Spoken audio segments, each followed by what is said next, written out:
Hi guys, I hope आप लोग अच्छे होंगे। तो आज हम पढ़ने जा रहे हैं प्रेजेंट परफेक्ट कंटिन्यूअस टेंस। तो प्रेजेंट परफेक्ट कंटिन्यूअस टेंस की पहचान क्या होती है कि जिस वाक्य के अंत में रहा है, रही है, रहे हैं आता है और समय दिया होता है। पहचान तो सेम प्रेजेंट कंटिन्यूअस टेंस की भी यही होती है, लेकिन उसमें समय नहीं दिया होता।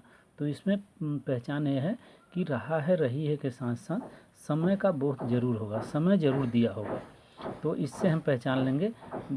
या इसमें से दिया होता है, जैसे कल से, 3 बजे से, सुबह से, रात से, सोमवार से आदि।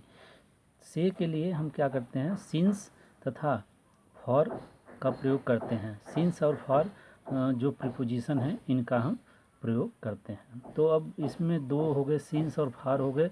तो सिंस और फार का प्रयोग कहाँ करेंगे, सिंस का, कहाँ करेंगे फार का। तो इसको समझने के लिए समझते हैं। सिंस का प्रयोग जो है पॉइंट ऑफ टाइम, मतलब निश्चित टाइम के लिए किया जाता है, जो समय निश्चित होता है। जैसे 3 बजे से, 1947 से, सुबह से, शाम से, तो ये निश्चित समय है। तो इसके लिए हम क्या करते हैं कि सिंस का प्रयोग करते हैं।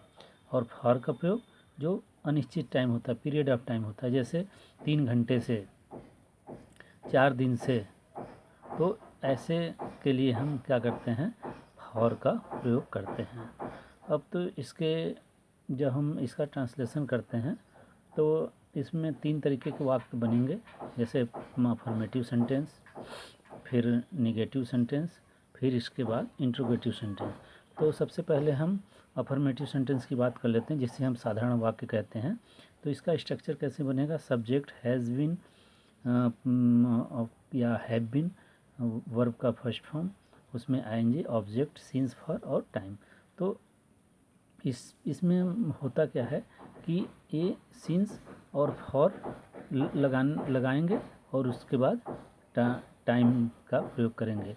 अब एक चीज़ और देख लेते हैं, इसमें हैज़ कहाँ लगेगा, है। तो वहीं जो पहले भी हमने पढ़ा हुआ है कि आई वी यू दे तथा बहुवचन के कर्ता के साथ हम हैव बीन का प्रयोग करेंगे। ही सी तथा एक वचन के कर्ता के साथ हम हैज़ बीन का प्रयोग करेंगे। तो सिंगुलर नंबर के साथ हम हैज़ बीन और प्लूरल नंबर के सब्जेक्ट के साथ हैव बीन का प्रयोग करते हैं। तो इसमें अब कुछ एग्जाम्पल के माध्यम से हम समझते हैं। मैं इस विद्यालय में 5 वर्षों से पढ़ रहा हूँ। तो I have been reading in this school from 5 years. अब देखिए मैं आ गया, तो मैं के लिए आई के साथ अब हैव बीन लगेगा, हैव बीन, हैज़ बीन नहीं। आई वी यू दे तथा बहुवचन के कर्ता के साथ जो सब्जेक्ट्स होते हैं उनके साथ हम हैव बीन का प्रयोग करते हैं। अब इसमें 5 वर्षों से, तो कोई ये निश्चित समय नहीं है, ये पीरियड है। तो इसके लिए हम क्या लगाएंगे, फ्रॉम, फॉर, ये फ्रॉम नहीं, फॉर 5 ईयर्स। राधा 5 बजे से गा रही है। अब 5 बजे एक निश्चित टाइम है, तो इसके लिए हम सिंस लगाएंगे। Radha has been singing since 5 o'clock, क्योंकि ये पॉइंट ऑफ टाइम है, निश्चित टाइम है। 5 बजे का एक टाइम निश्चित टाइम होता है। तो इस तरीके से हम इसको करेंगे कि Radha has been singing since 5 o'clock। अब निगेटिव सेंटेंस की बात कर लेते हैं, नकारात्मक वाक्य। नकारात्मक वाक्य वो वाक्य होते हैं जिसमें नहीं शब्द आ जाता है। ये तो सिंपल है, आपको पता ही होगा। तो इसमें क्या होता है, जब वाक्य में नहीं शब्द आ जाता है तो हम हेल्पिंग वर्ब जो हमारी होती है, हेल्पिंग वर्ब के तुरंत बाद हम नॉट का प्रयोग कर देते हैं। बाकी सारा स्ट्रक्चर सेम का सेम रहेगा। तो देख लेते हैं, subject has, have, not, been, verb का फर्स्ट फॉर्म, उसमें आईएनजी, ऑब्जेक्ट, सिंस, फॉर और उसके बाद टाइम। तो अध्यापक 2 घंटे से नहीं पढ़ा रहा है। The teacher has not been teaching for 2 hours। अब 2 घंटा एक पीरियड है, तो इसलिए हमने फॉर का प्रयोग किया। तुम 2 घंटे से नहीं खेल रहे हो।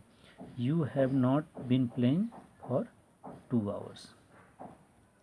अब इसके बाद हम इंट्रोगेटिव सेंटेंस की बात करते हैं। तो इंट्रोगेटिव सेंटेंस में हम हैव पहले लगा देते हैं, फिर सब्जेक्ट, फिर बिन, सब्जेक्ट के बाद बिन लगाएंगे, प्लस वर्ब का first form ING, object plus since for और उसके बाद टाइम।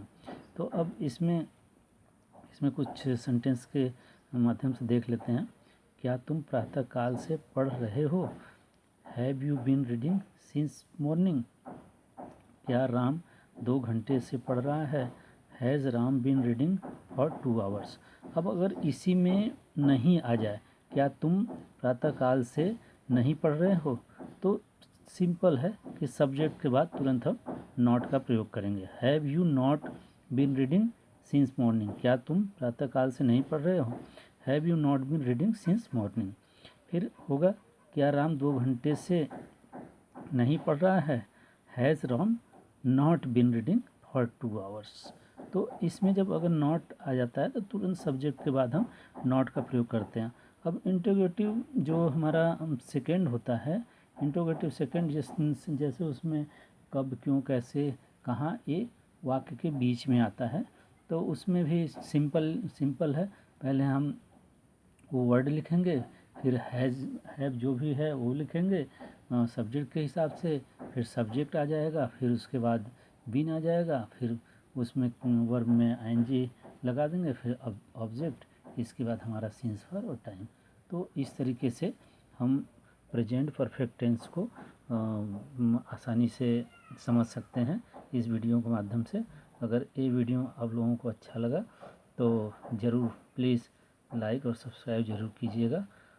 आगे मैं इस श्रृंखला को आगे बढ़ाऊंगा और इसमें मैं पूरा एक्टिव के साथ साथ पैसिव भी पढ़ाऊंगा, साथ साथ मैं मॉडल भी बता रहा हूँ, तो ये सब सारी चीज़ें बताऊंगा।